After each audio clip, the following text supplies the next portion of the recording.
I always say that memories weigh heavier than wrinkles. And if today my hands tremble while stirring the sugar in the pot of coconut candy, it's not because of age, but because they still burn with the silence I carried since I was a girl. Some truths get buried so deep that you think they've died, but they don't. They pulse under the skin like hidden embers, waiting for the moment to flare up again. And now, watching my granddaughter turn 13, the same age when my eyes grew old all age. Once, I know I can't stay quiet any longer. Whoever sees me at the Greyhound station in San Antonio, with my floral scarf covering my white hair and a cart full of homemade sweets, sees just an ordinary grandmother. But inside me are dark hallways, locked rooms, voices that still whisper what should never have happened. If I choose to speak now, it's because I refuse to let silence become an inheritance.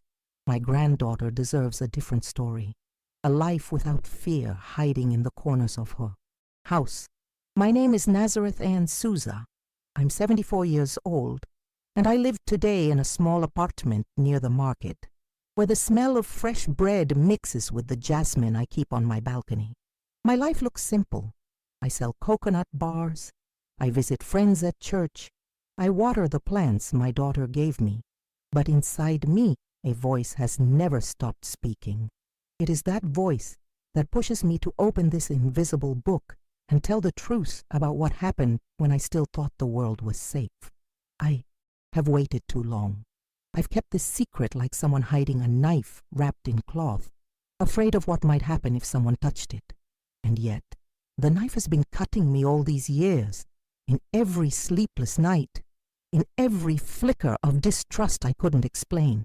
Today I choose to lay it on the table, not as a weapon, but as testimony, because what happened to me cannot be erased, but telling it changes its weight. I know my voice might tremble while I speak, and maybe some tears will stain the memory, but I prefer the fragility of talking over the hardness of silence.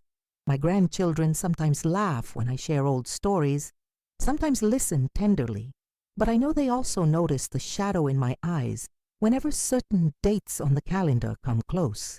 This is my way of lighting up those shadows. When I was 13, I discovered that houses can also be prisons, that walls don't always protect. I learned to recognize footsteps before they reach the door, to read intentions in a gesture, to hold my breath even while my body screamed. That was the age when I stopped playing with dolls and started playing at survival. Maybe you wonder why I'm sharing something so painful here, now, with strangers. The answer is simple. Because somewhere, there is a girl hearing those same heavy footsteps in her hallway. Because maybe my words will be the key that reminds her there are doors that lock from the inside. I had no one to tell me that. I pray someone will hear her in time. If you've stayed with me up to this point, I ask you for something from the bottom of my heart. Please like this video and subscribe to the channel.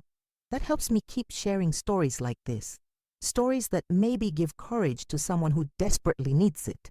And tell me in the comments, where are you listening from? It comforts me to know that although my memories were born in silence, today they travel accompanied. I remember my childhood like a painting filled with warm colors. Before the storm came and blurred its lines, our house stood in a small Texas town, made of pale wood and painted sky blue by my mother, who said it brought heaven closer to protect us. The floor was worn planks, creaking under our steps, always cool in summer and icy in winter. That was where I learned to walk barefoot, feeling the grain of the wood and the dust sticking to my toes, as if the earth itself didn't want to let me go. The air smelled of cornbread baking next door, and of smoke from Mama's stove, while she hummed softly as pots bubbled. My mother Palma was the heart of our home. She always wore a white apron stained with flour, her hair tied back with a scarf, and her eyes shining with patience. I remember how she hung sheets out in the backyard, pinning them to the line with wooden clothespins, singing hymns that spoke of distant love and promises. Her voice was my first teacher, my first comfort. From her I learned that tenderness could be found in the simplest of things. A piece of bread with butter, a quick embrace before bed, the calm of her laughter. My father, Ansel, was a bricklayer. He spent his days among mortar, bricks, and dust, returning home in the evening with clothes stiff from work. I would run to hand him a glass of cool water, and he'd ruffle my hair with those rough hands that, despite their calluses, held me carefully. He always brought something, an apple, a piece of jerky, a little surprise, to share with me and my siblings, as if it were treasure. He didn't speak much, but when he did, every word seemed steady, grounding us. We were 3 children. Johnny, the oldest at 9, a whirlwind of energy, always climbing trees, chasing chickens, and inventing races with sticks. Then there was Lydia, my little one with big wide eyes and long lashes, thus only 6 years old, who never left my side. She clung to my arm with total trust, as if I could shield her from anything. I was in the middle, 13, too old for Johnny's games, too young for grown-up worries. But in that house, I felt like I belonged, like we were pieces of something whole. Mornings began with the smell of coffee dripping through a cloth filter and cornbread crumbling into bowls of milk. Afterward, everyone went their way. Daddy to work, Johnny to help with chores outside, and me to school, always dragging Lydia by the hand because she loved following me. The road to school was lined with pecan trees, and in spring, their blossoms made the walk feel like a white carpet laid just for us. I pressed flowers between notebook pages, as if I could trap joy on paper. Sundays were sacred, not just for church in the little white chapel, but because afterward Daddy turned on the old radio and we'd listen together. Mama fried donuts dusted with sugar, filling the house with sweetness that still lives in my memory. I'd watch my parents dance slowly in the kitchen, barely moving, and it seemed to me that the world was unbreakable. The yard was our kingdom. We had chickens, a proud rooster that crowed before dawn, and an old hound named Rusty who followed us to the creek and led us back home. Lydia and I built playhouses with bricks and tin cans pretending to cook. Johnny, meanwhile, set little traps to catch grasshoppers, then released them, laughing as they leapt away. Our imaginations filled every corner, and though we were poor, it felt like we lived in abundance. School was humble. One room with wooden desks, a chalkboard always coated in dust, and Miss Carmen, her hair in a tight bun, but her heart enormous. I loved learning. The smell of sharpened pencils and fresh paper seemed like a promise of the future. Many times Lydia tagged along, and Miss Carmen let her sit beside me, scribbling circles while I recited multiplication tables. In those moments, the world felt orderly and kind. Afternoons, after helping Mama cook, I'd sit on the porch watching the sun sink behind golden fields. That color, amber spilling across the land, became the shade of my childhood. Neighbors would pass by, greeting, sharing news or a basket of peaches, and it felt like life was a woven net that held us all together. When the county fair came, Daddy took us. I remember the smell of roasted peanuts, the music of fiddles and drums, the blur of bright lights. Johnny begged to ride the Ferris wheel, though he always froze when it reached the top. Lydia laughed with sticky hands from a candied apple. For me, those days were pure magic, stars brought down, to earth in the form of neon lights. Our house held secrets, too.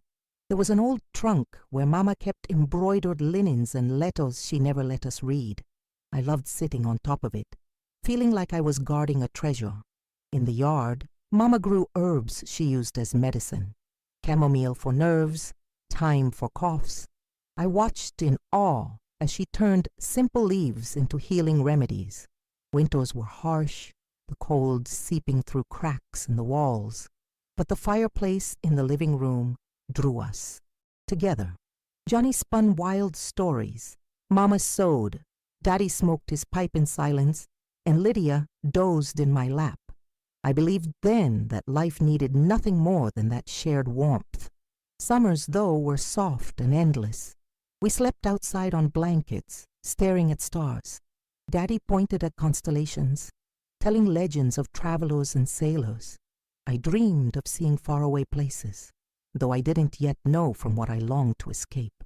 Life had its rhythm: planting, harvesting, school, church. The cycles felt eternal. Even poverty seemed manageable because we always had what mattered most: food, warmth, love. Some days Mama and I were alone, and she told me about her childhood, how she learned to sing in her small-town church. She taught me old hymns, and I tried to match her voice. Those songs were our secret treasure, a bond only we shared. With my siblings, the ties felt unbreakable. Johnny defended me from bullies, and I, in turn, cared for Lydia as if she were my own child. We were like gears in a single clock. He was energy, I was calm, she was tenderness. Sometimes I think those days of joy were so intense because they were meant to be shattered, as if life gave me a taste of sweetness, so the bitterness would cut deeper later. But back then, I knew nothing of storms. I only knew the peace of a united family, the certainty that love was an unshakable refuge. My childhood taught me to look with hope, to believe the world was safe.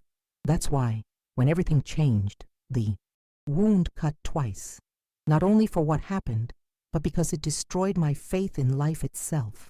Yet before the shadows came, in that little Texas town, I truly was happy. And that happiness, however brief, still lingers like a stubborn flame in my memory. The summer that took my mother still echoes in me. I remember her cough, sharp and dry, at first brushed off as nothing, then worsening as if each breath carried a piece of her life away. She grew weaker, hanging the laundry, couldn't finish. Baking cornbread, leaned against the table as though the whole world pressed on her chest. Her breathing rattled like a broken door hinge. That sound was the first crack in the harmony of our home. Daddy tried to encourage her, but I saw his hollow eyes, his shirt wrinkled, as if he had aged decades in a few weeks. He took her to the town doctor, who prescribed syrup and rest. But rest was impossible. Mama was the motor of the house, and whenever she lay down, everything faltered. I tried to step in, cooking, minding Lydia, helping Johnny, but nothing filled her absence while she was still alive. Her illness had already staked its claim. That last night is carved in me, the lamp flickering low, her breath wheezing like a failing bellows, her hands cold as I tried to warm them with mine. She asked me to watch over my siblings and hummed half a hymn that faded on her lips. By dawn, her body was still.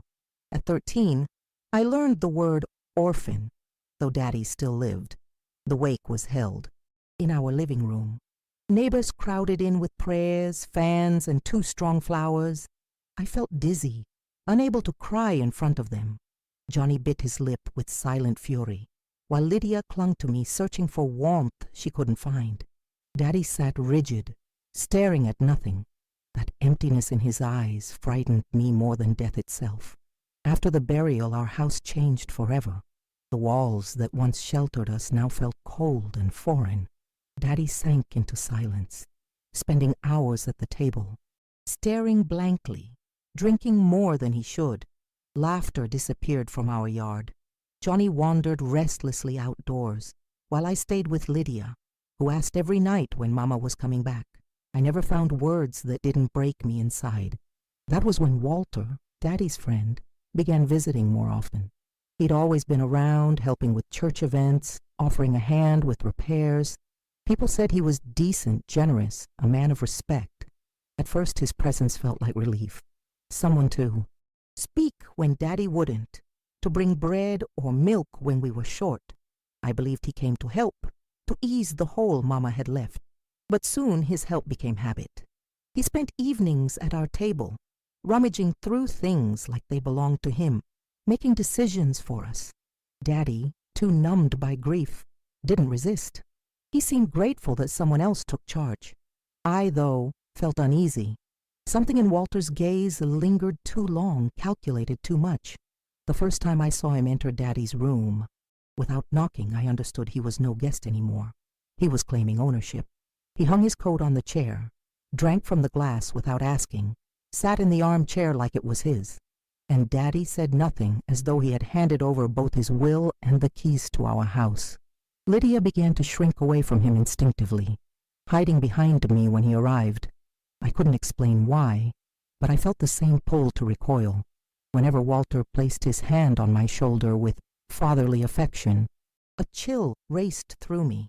I couldn't yet name the danger, but I sensed it. The true tragedy was not only Mama's death, but the invasion of our home. Our refuge turned foreign, a trap. The emptiness left by Mama became the doorway through which darkness entered. And though I didn't yet know its full shape, I already feared the storm that was on its way. Walter began showing up every day with some excuse, helping with repairs, keeping Daddy company, bringing us groceries. Soon he didn't bother, with reasons at all. His figure became part of the scenery of our house, slipping into spaces that once belonged to us. I watched from the kitchen as he moved confidently, as though he had lived there forever. What had once looked like kindness began to feel like a heavy weight. His voice was soft but never tender. It dropped slowly, carrying a strange menace wrapped in calmness. Sometimes he called me bright girl or black-eyed beauty. The neighbors smiled when they heard it, taking it as affection. But his words tied knots in my stomach. They felt like flowers hiding thorns. Daddy, consumed by grief, let him take charge. He accepted Walter's orders as though they were his own ideas. Walter said children needed discipline, that we couldn't be wild after losing Mama. Soon, the house keys were in his pocket. Our schedules adjusted to his watch. Even our meals quieted under his silences. I, who once felt safe in our home, began tiptoeing across the floors, afraid each sound might draw his anger. I trained myself to read his signals, how he removed his hat, the pause before he spoke, the glint in his eyes. I knew even the smallest mistake could spark something dangerous. One autumn afternoon, as I helped Lydia with her dress, Walter entered without knocking. He leaned on the doorway, staring too long. He smiled, but it wasn't clean. He stroked Lydia's hair, then laid his hand on my shoulder. His touch was light, yet it pinned me in place. When he left, the air in the room felt poisoned. He never raised his hand. He didn't need to. His control came through advice, disguised as threats, through glances that froze me in place. Good women know how to be quiet, he said often. Daddy nodded, hollow and absent, as though those words were gospel. I learned to swallow my voice, even as my body screamed. The first signs of what was coming showed in my body. I couldn't sleep. I woke in sweat, convinced footsteps were at my door. My hands shook when I sliced bread. I covered my arms with long sleeves. Even in the Texas heat, I hid bruises I couldn't explain. Lydia, too young to understand, sensed something wrong. She clung tighter, begged to sleep beside me, sought my eyes whenever Walter raised his voice. I invented excuses, games, distractions, anything to keep her from being left alone with him. Protecting her became my mission, my armor. The neighbors admired him. How lucky you are to have such a devoted man, they said. They saw him in church, dressed, sharp, leading prayers with his deep voice. To them, he was a blessing. To me, he was the shadow in the hallway, the cold breath on my neck. Who would believe me if I spoke? So I stayed silent, swallowing splinters. One evening, I overheard Daddy tell Walter maybe they ought to marry for the children, for the home. Walter's smile spread wide. My stomach dropped. The man already ruling our lives would now have the title to cement his power. That night I held Lydia tight, trembling with the knowledge that our nightmare was only beginning. The following weeks became a test of obedience. I woke earlier, set the table just so, scrubbed until my hands cracked. A crooked spoon or burned stew could bring a silence that weighed heavier than yelling. Each day became a performance, hoping to avoid his unspoken punishments. I remember a Sunday when he forbade me to meet my friends after church. A decent girl doesn't mix with anyone, he said. I lowered my head, burning with anger. Johnny protested, but Walter silenced him with a look. Our home had lost its laughter. Only rules remained. Over time, he contrived reasons to corner me alone. He sent Johnny on errands, told Lydia to help a neighbor. I stayed trapped in the kitchen, hearing his footsteps behind me, his voice close to my ear. He didn't need to touch me. His nearness alone felt like a threat.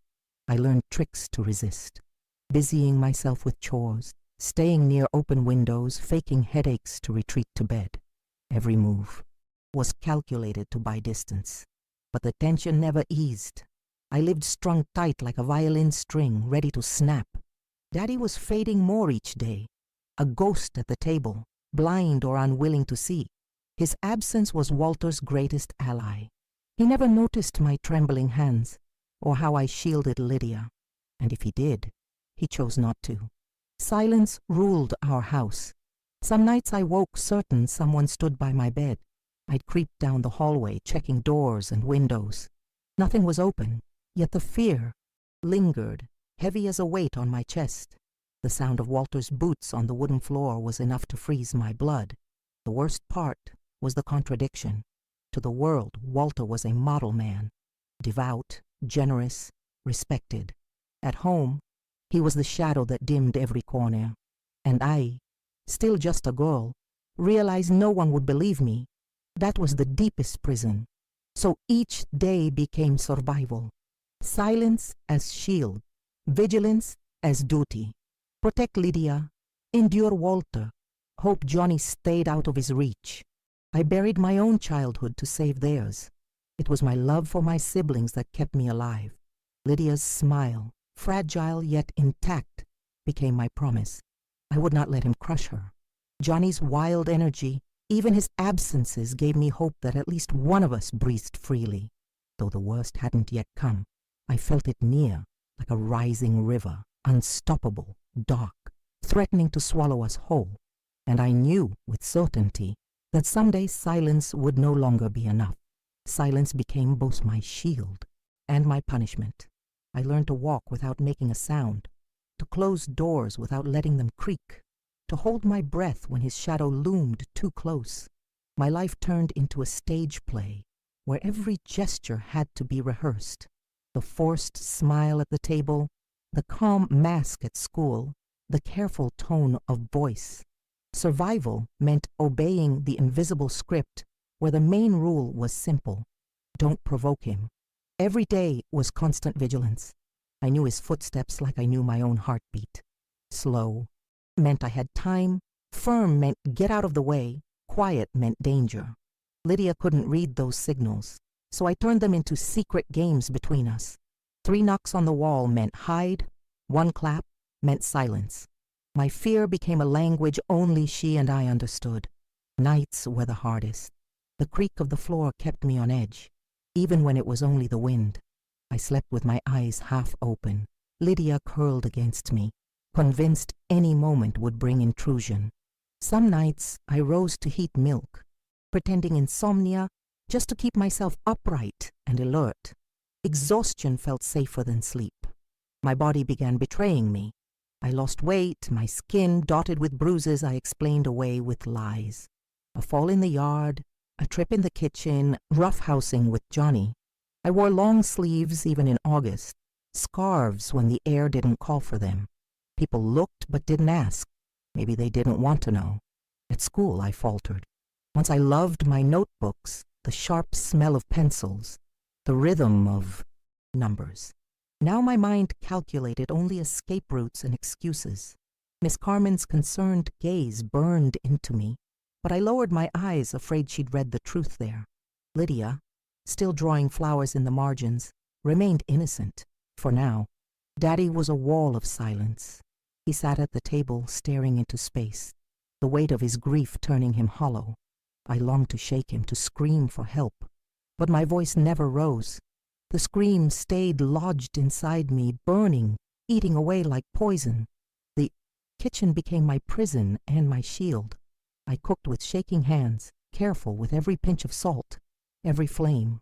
A stew too thin or too thick could trigger his stares that spoke louder than words. My life shrank into these details, measuring fear like I measured sugar and flour. Fear sank into my skin like a second layer. Sometimes I heard Lydia laugh and realized I'd forgotten how to smile. Johnny kept running wild outdoors, and I envied his escapes, even brief ones. I couldn't afford to leave. My duty was to stay, to guard, to protect. I made hiding places my allies, coins buried in the flour tin, a change of clothes under the mattress, a dry piece of bread tucked in a box. I didn't know exactly why I hoarded them, but I felt someday they'd matter. It was like building a boat in secret, though I had no sea yet. On mornings, I looked in the mirror and didn't recognize the girl staring back. My eyes were older, my mouth tighter. I tried braiding my hair like before, but it looked like a costume that no longer fit. Childhood had slipped away. I wasn't grown, but I wasn't a child either. I was something else, a miniature survival. Silence seeped into my friendships. Girls my age giggled about fairs, dances, crushes. I nodded, smiling faintly. But their world felt unreachable. My silence distanced me until they stopped inviting me. It hurt, but also relieved me. Less risk. The church became my refuge. I sat in empty pews, pretending to pray when really I just listened to the echo of my thoughts. I begged God for strength, for protection for my siblings, for Walter to vanish. No answer ever came. But crying in that space was safer than crying at home. Walter's manipulation was a slow poison. In front of others, he praised me. Such a responsible girl. Neighbors nodded, approving. But in private, praise turned sharp, laced with warning. That double face trapped me further. Who would believe me against his spotless reputation? Johnny began to sense something. He never asked outright, but his eyes lingered on me, questioning. I dodged, unwilling to burden him. He was just a boy. I carried the weight alone. In protecting him, I isolated myself even from the brother who might have been my ally. Routine became my mask. Set the table perfectly. Answer only with yes or no. Don't show rebellion. I became an actress in my own home, rehearsing obedience, swallowing my truth. Sometimes Lydia asked if Mama was watching us from heaven. I always said yes. But inside, I doubted. How could heaven allow this? Faith became a wound instead of comfort. Even prayers felt like whispers into emptiness. The exhaustion bent my body. I walked hunched, my steps short, carrying invisible weight. My back ached from tension. My hands cracked from chores. I chewed my nails bloody, anxiety eating me from the inside. My very skin told the story I couldn't. Small rituals kept me from disappearing. I pressed wildflowers between pages, clung to Mama's letters hidden in the trunk. I reread them even when they made little sense to me, as if her voice stitched me back together. The yard, once our playground, became a minefield. Every time Walter stepped outside, I scanned for exits. I moved like a sentinel, calculating, positioning myself between him and Lydia. Childhood had been stolen, replaced with guard duty. I tried to speak once. I opened my mouth to a neighbor, but she gushed about Walter's goodness, and I swallowed my words whole. Another time, I nearly told Miss Carmen, but the truth stuck like a stone in my throat. Fear of disbelief silenced me every time. Some nights I dreamed of escape. I pictured walking to the station, boarding the first bus, vanishing, but guilt drowned me. How could I leave Lydia? What would happen to Johnny? I couldn't abandon them, so I stayed.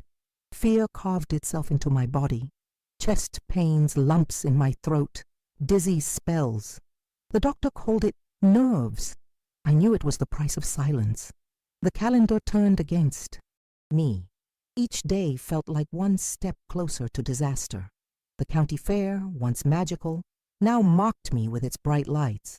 I walked among people as if I were a ghost, invisible, burdened by secrets. Lydia, though, remained my light. Her crooked drawings, her hugs, her giggles, those kept me alive. When she said, "You're strong, sister," I almost believed it. She didn't know her faith in me was what gave me strength. Johnny's wildness, his escapes to the fields, gave me hope too. He was untouched, freer, and that alone reminded me life could still hold something beyond fear. Over time, Silence became not just my cage, but also my tool. It hid me, shielded me, and unbeknownst to him, it prepared me. Somewhere deep inside, a seed of resistance grew, small, quiet, but alive, and someday I would need it.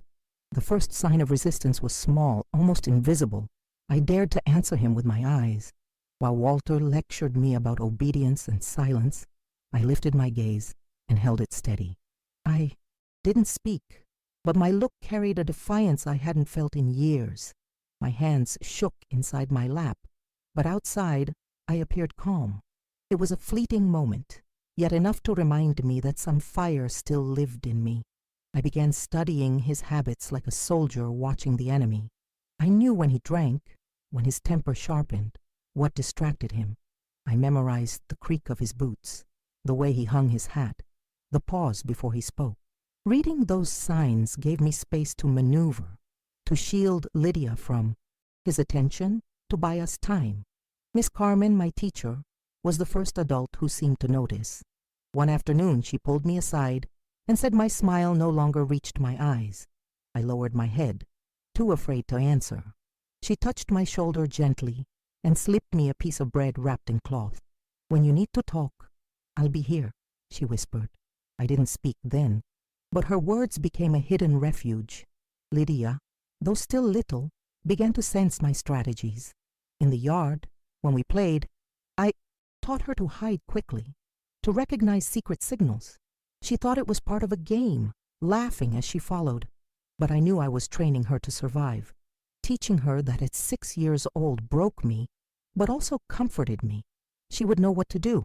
One afternoon, while Walter napped, I gathered my old notebooks and hid them in the chicken coop. Writing became my secret release. Not full sentences, just words, drawings, prayers. It was proof that my voice still existed, even if only in secret. Scratches on paper. Johnny grew suspicious too. One evening he asked me straight out if Walter had hurt me. I denied it fiercely, but his eyes didn't believe me. From that day, he watched me more closely, protective in his clumsy way. I never wanted to load him with my burden, but there was comfort in knowing someone saw past my silence. I discovered that fear could be turned into strategy. I feigned obedience to buy time, invented excuses to keep Lydia close, exaggerated pains to avoid his tasks. Each small lie became a shield between us and him. I learned to use his trust against him, to slip away under the cover of his assumptions. Church became more than a place to cry. It became cover. I lingered after services, helping Miss Carmen clean or sort hymn books. Walter couldn't object. Church was sacred. Those extra minutes felt like gulps of fresh air, a slice of freedom under God's roof. I grew bolder with my hidden savings. Pennies tucked inside dress hems, nickels buried under the porch stone. A dime slipped into Johnny's jacket pocket. Each coin was a seed of escape, a silent promise that someday we might run. Lydia was my strongest reason to endure. When I watched her sleep, her chest rising gently, I swore in silence I would not let him break her. That vow gave me strength where none should have been left.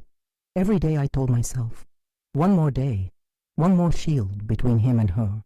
There was a night he tried to corner me while the others were out. I faked a sudden fever in Lydia, locked the door, and kept her wrapped in my arms while he stormed outside, banging the table. My cleverness had saved us that night.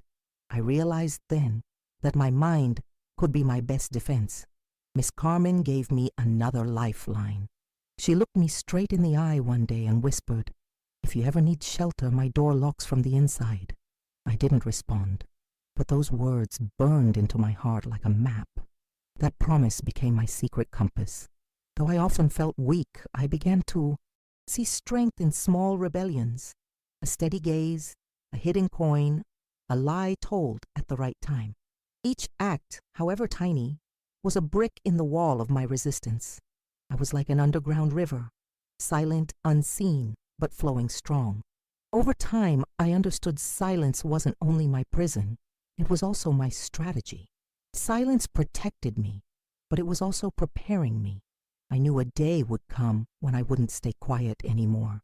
I didn't know when or how, but inside me, I was already getting ready to break.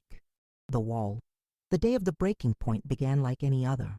Breakfast laid out in silence, Lydia's hair braided neatly, Johnny restless by the window. But the air carried a strange tension, heavy and sharp. Walter was more irritable than usual, pouring himself 2 glasses before noon, his eyes glittering with a dangerous light. My chest tightened. I knew something was coming.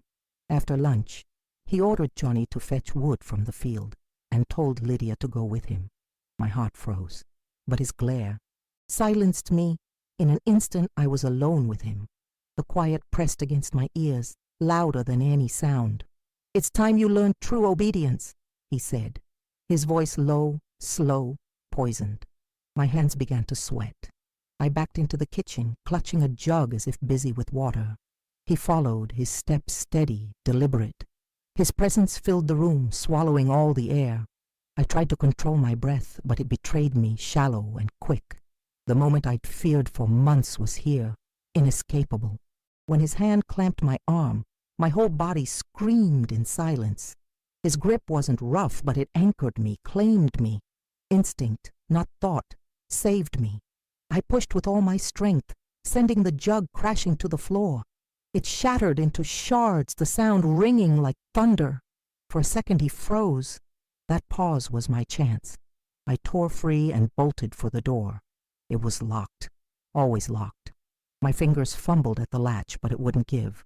His footsteps pounded behind me, my mind blurred with terror until a phrase flared. "Miss Carmen's door locks from the inside. A map, a lifeline." I ran to the window, flung it open, and leapt into the yard, scraping my knees on the ground. He burst out behind me, fury in his stride. My heart hammered like a drum. I screamed Lydia's name with all the strength I had, my voice splitting the air. For the first time, my silence was gone. The town was alive with the afternoon procession, hymns and drums echoing through the streets. People turned at my cries. I saw heads lift, eyes widen. My fear was no longer invisible. I spotted Johnny and Lydia halfway up the road. I grabbed their hands and pulled them toward the church, Walter pushing through the crowd behind us. We stumbled into the chapel just as the choir lifted their voices. Miss Carmen saw us and understood instantly. She guided us to a side room, closed the door, and locked it from the inside. My body collapsed, clutching my siblings, tears burning my cheeks.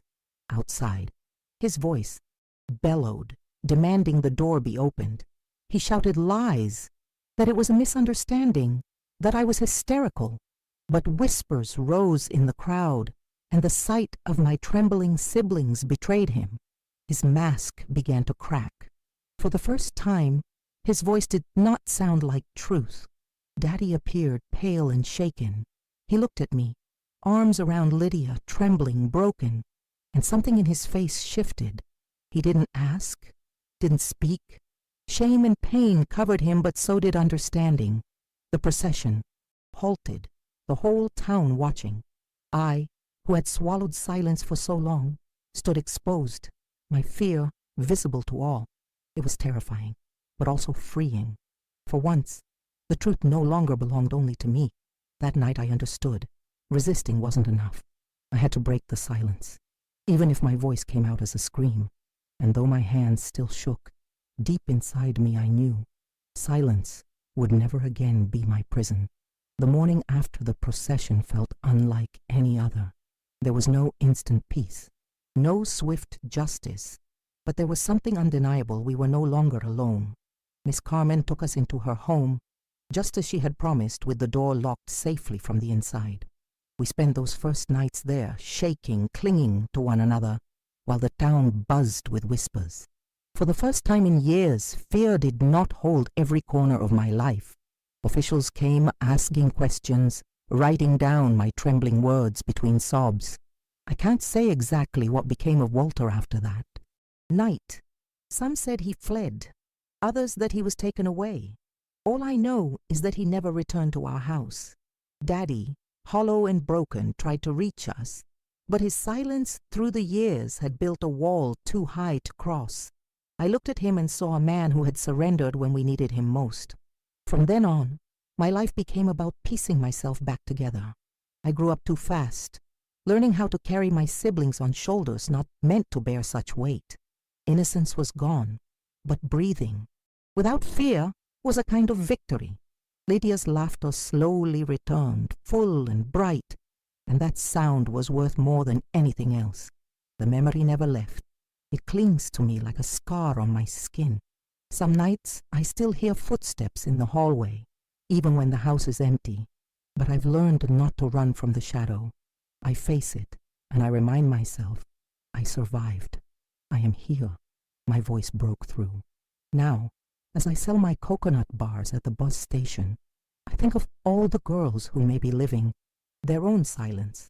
That's why I tell my story, because maybe somewhere, someone needs to hear that she is not alone, that there are doors that lock from the inside. If my words can be that key, then all the pain I carried will have meaning. Life taught me that justice doesn't always come from judges or police. Sometimes the truest justice is survival itself, keeping tenderness alive when someone tried to kill it. I chose to make my kitchen, my sweets, and my care into acts of resistance. Every coconut bar I stir is proof that I was not destroyed. I told my granddaughter because at 13, I stopped being a child. I don't want her or any girl to mistake silence for obedience. I want her to know her voice matters, that she has the right to shout if someone harms her, that there will always be a door waiting with a lock on the inside. That is the legacy I want to leave. Not fear, but courage. If this story spoke to you, I ask gently, like, subscribe, and share. That gives me strength to keep telling these truths that hurt but also heal. And tell me in the comments, what did you feel listening to me? Because though silence shaped me, I now know that shared words are the truest refuge.